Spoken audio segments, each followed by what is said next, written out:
Ngayon, pag-uusapan natin ang kwento ng isang panlilinlang ng isang tao na pinagkatiwalaan ngunit ng abuso. Kaya makinig kayong mabuti para makaiwas sa mga ganitong klase ng tao at ganitong klaseng sitwasyon. Pero bago tayo magsimula ay welcome sa Untold Files kung saan kukwentuhan ko kayo ng mga storya ng totoong buhay. At kung mahilig ka sa mga ganitong klaseng topic ay nasa tamang channel ka. Hit like and subscribe dahil malaking tulong po para lumago ang channel na ito.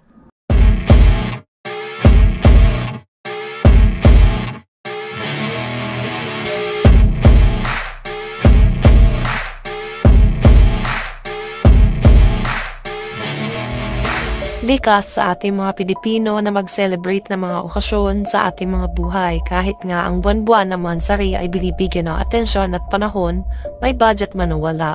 Kaya sa bahay ng pamilya Sebastian sa lugar ng Bulacan ay talaga namang pinagandaan nila ng gusto ang triple birthday celebration ng kanilang tatlong kamag-anak. Siya si Regine Sebastian, 30 years old, bunso sa kanilang pamilya. Isa siyang single mother sa isang batang lalaki na noon ay 10 years old lamang na tatawagin natin sa kwentong ito na Nathaniel.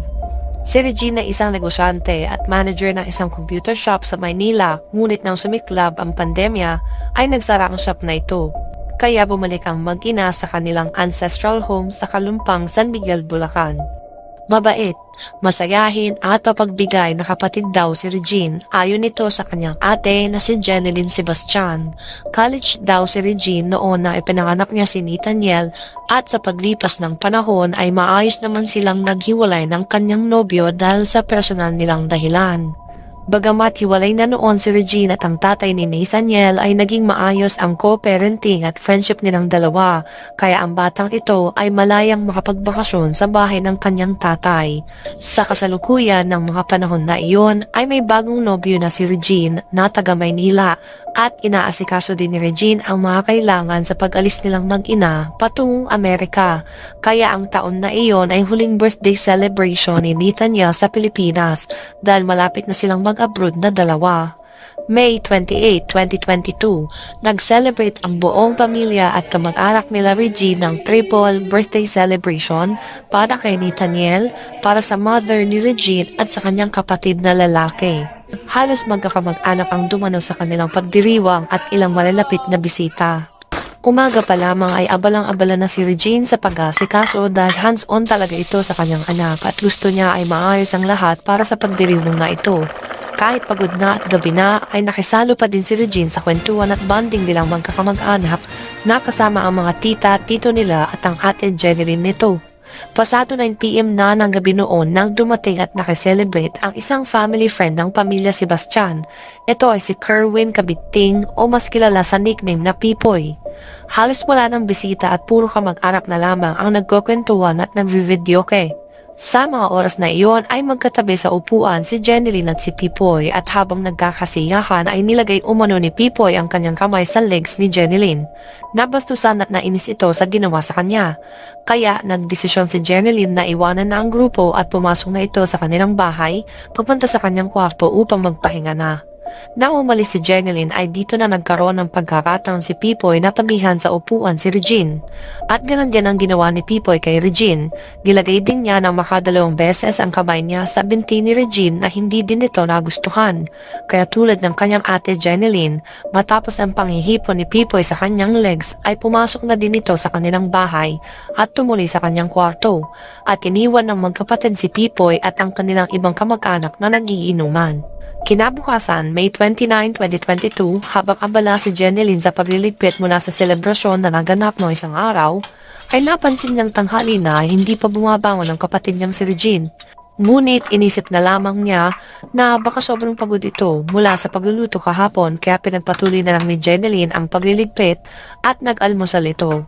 Maya-maya ang isa pang kapatid nila Jeneline at Regine na nasa Amerika ay nag-message sa anak ni Jeneline at hinahanap nito ang tita Regine niya. Nang malaman nito ni Jeneline ay inutusan nito ang anak niya na pumasok sa kwarto ng tita Regine niya upang gisingin na ito. Nang bumalik ang anak ni Jeneline ay sinabi nito na ayaw magising ang kanyang tita Regine. Kaya nagmadaling nagpunta si Jeneline sa kwarto ng kapatid upang kumpirmahin ang sinasabi ng kanyang anak. Sa bumad pa lamang ng kwarto ay natanaw na niya ang katawan ng kanyang kapatid na nakahandusay at nakadapa sa sahig. At ang makita niya ang talampakan ni Regine na puting-puti ang kulay nito, ay napakagulgol ito sa pag-iyak dahil sa kanyang isipan, wala nang buhay ang kanyang kapatid dahil sa namumutlang kulay ng mga paa nito. Agad kinuha ni Jeneline ang kanyang pamangkin na si Nathaniel na noon ay nasa loob ng kwarto ng kanyang mommy at nasa kama ang bata. Walang sinayang na oras si Jeneline at kahit lugmok na lugmok sa traumatic na pangyayaring ito, ay agad silang tumawag ng otoridad para sa agarang investigasyon ng mga pangyayari. Ayon kay Police Corporal Justin De Mesa, ang IOC or Investigator on Case ng San Miguel Police Station, sa kanilang initial na findings, laptop wire charger ang ginamit ng salarin sa krimen. Wala daw underwear ang biktima at kumpirmado na si Regine Sebastian ay wala ng buhay at yumaw na ito. Sa oras na iyon ay wala nang mapaglagyan ng sakit ng damdamin at bigat ng mga luha ang anak ni Regine na maagang naulila sa kanyang mommy. Kay Jeneline na biglang nangulila sa pagmamahal ng isang kapatid. Maging ang buo nilang pamilya ay mistulang nagunaw ang kanilang mundo sa biglaang pagpanaw ng kanilang mahal sa buhay sa mismong bahay pa nila. Si Regine ay pumanaw noong May 28, 2022 at siya ay 30 years old lamang. Pinayag ng mga pulis na walang forced entry o sapilitang pagpasok sa pintuan sa lugar.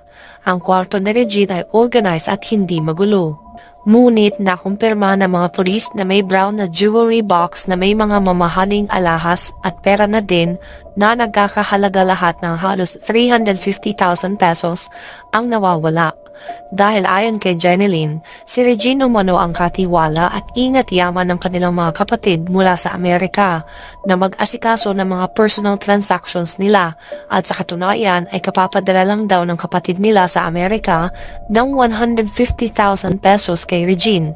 Ngunit ang pera na ito ay hindi na nakita ni Jeneline sa kwarto ng kanyang kapatid.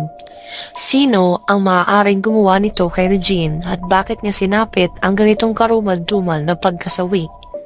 Pagnanakaw ang unang theory ng mga pulis sa krimen, ngunit nang magsimulang mag-interview ang mga pulis sa mga taong huling nakasama ng biktima, ay lumalabas na ang menor de edad na anak ni Regine ang magiging susi sa kaso ng kanyang mommy.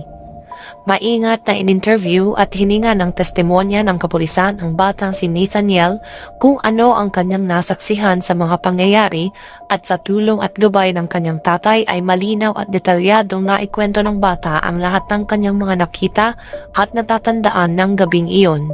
Sa mga pahayag ni Nathaniel, sa mga pulis ay nakumpirma ang pangalang Kerwin Kabigting na tinatawag ni Nathaniel na Tito Pipoy, ang huling kasama ng mag-ina na nandun sa kanilang kwarto ng gabi ng krimen. Matapos ang masusing investigation at autopsy ni Regine ay mabilis na naglunsad ng follow-up operation ang mga pulis upang mahuli na ang kanilang suspect. Sa presinto na nagkita si Jeneline at si Pipoy at nang magkaharap silang dalawa ay biglang lumuhod umano si Pipoy at sinabing hindi niya magagawa ang krimen laban sa kanyang kapatid dahil mahal na mahal niya daw ito. Hindi naman ito pinakinggan o pinaniwalaan ni Jeneline at naglabas ito ng matinding galit at emosyon kay Pipoy sa nagawa niyang kahindik-hindik kay Regine. Paglabas ng autopsy na binigay ng San Miguel Police ay kinumpirma ang cause of death ni Regine na asphyxia secondary to strangulation. Multiple hematoma o mga pasa sa iba't ibang parte ng kanyang katawan ay natagpuan din ng mga doktor na nag-examine sa kanya. Hindi naman kinumpirma ng mga pulis kung pinagsamantalahan ba ang biktima dahil may mga test pa silang inaantay. Sa pagpapatuloy naman ng ating kwento, binahagi ni Jeneline ang totoong ugnayan ni Regine at ni Pipoy maging ang kanilang pamilya. Si Kerwin Kabigting ay childhood love ni Regine nung sila ay high school pa lamang. Halos mahigit 15 years na ang nakalipas para sa puppy love na ito na ilang linggo lamang din ang tinagal ng relasyon o halos isang buwan. Isang ugnayan na maituturing na nothing serious kung i-explain ng ate ni Jeneline. Nang umusad ang matinding pandemic sa buong mundo at nagsarado ang computer shop sa Maynila na pinagtatrabahuhan ni Regine, ay bumalik sa bahay nila ang mag-ina sa San Miguel, Bulacan at nagsimula na lang ito na magnegosyo ulit. Sa mga panahon din daw na iyon ay nasa proseso na ang pagpunta ni Regine at Nathaniel sa Amerika upang doon na sana magstay at maganap ng kanilang swerte. Ngunit ang lahat ng ito ay hindi na mangyayari pa dahil sa matinding obsesyon ni Pipoy kay Regine. Nang magkita daw ulit ang dalawa ay hindi na tumigil si Pipoy sa panunuyo kay Regine at kahit alam niya na may kasalukuyang nobyo ito na taga Maynila ay hindi na tinag si Pipoy sa kanyang misyon na kulitin si Regine upang maging girlfriend niya sana ulit. Ayon pa kay Jeneline, si Pipoy ay hindi na iba sa kanila dahil taga San Miguel din ito at sa ilang dekada na nilang pagkakakilala dito ay bukas na bukas ang pintuan para kay Pipoy kahit kailan ito pumunta sa kanilang bahay. Madaming beses nga daw ay pumupunta ito sa kanilang tahanan at nagdadala ng kung ano-anong pagkain dahil likas daw sa pagiging generous si Pipoy. Sa kabila ng panunuyo na ito ay madalas nga daw na bigla na lamang susulpot si Pipoy sa public na lugar at magpapapansin sa kanila ni Regine na parabang minamanmanan talaga ni Pipoy si Regine at posibleng sinusundan niya talaga ang kanyang kapatid. Sa lahat ng mga nabanggit na ito, hindi naman nagpatinag si Regine at tapatan na sinabi kay Pipoy na hindi na sila magkakabalikan pa at masaya na ito sa pagiging magkaibigan nilang dalawa dahil sa tagal ng pinagsamahan ng kanilang mga pamilya bilang mabubuting magkakaibigan at magkakapitbahay ay kontento na ito sa mabuting friendship na meron ng bawat isa. Ngunit sa ikabuturan ng puso ni Pipoy ay hindi niya ito tinanggap at kahit busted na sa kay Regine ay pinagpatuloy pa din ang panunuyo at umaasa sa isang pantasya sa kanyang isipan na baka balang araw ay magbago din ang isipan ni Regine. Ang matinding pagkagusto at pagkahumaling ni Pipoy kay Regine ang maaaring naging sanhi sa naging mapusok na mga desisyon nito ng gabi ng krimen. Ayon sa mga circumstantial evidences at sa mga interview ng mga saksi sa mga huling oras ni Regine ay tumarahil ang nangyari ng gabi ng May 28, 2022. Matatandaan na nainis si Jeneline kay Pipoy kaya pumasok na siya sa kanyang kwarto at ganoon din daw ang nangyari sa kanyang nakababatang kapatid na si Regine nang mabwisit din kay Pipoy kaya pumasok na din ito ng kanilang bahay. Matapos noon ay naligo na daw si Regine samantala sa inuman ng mga magkakamag-anak ng pamilyang Sebastian ay ilang minuto pa lamang lilipas mula nang umalis ang magkapatid na Jeneline at Regine ay bigla naman daw tumayo sa kanyang kinauupuan si Pipoy at pumasok sa bahay at nagtungo sa kwarto ng biktima. Habang si Nathaniel ay natutulog na sa kama, ay ito na marahil ang oras na kumatok si Pipoy sa kwarto at maayos naman itong pinagbuksan ng pintuan ni Regine. Mayroon pang nakalap na video recording ang mga pulis mula sa cellphone ng biktima na nirecord mismo ni Regine. Ito ay napapatunay na nandun nga sa scene of the crime ang suspect dahil kuha ito ng video na nakadapa si Pipoy sa sahig sa gilid ng kama ni Regine na parang natutulog ito. Mga senyales na noong mga panahon na iyon ay maayos pa na nag-uusap ang dalawa. Ang kasambahay nila Regine ay nagpatotoo din na nakita nga daw niya si Pipoy na nakadapa sa sahig ng kwarto ni Regine.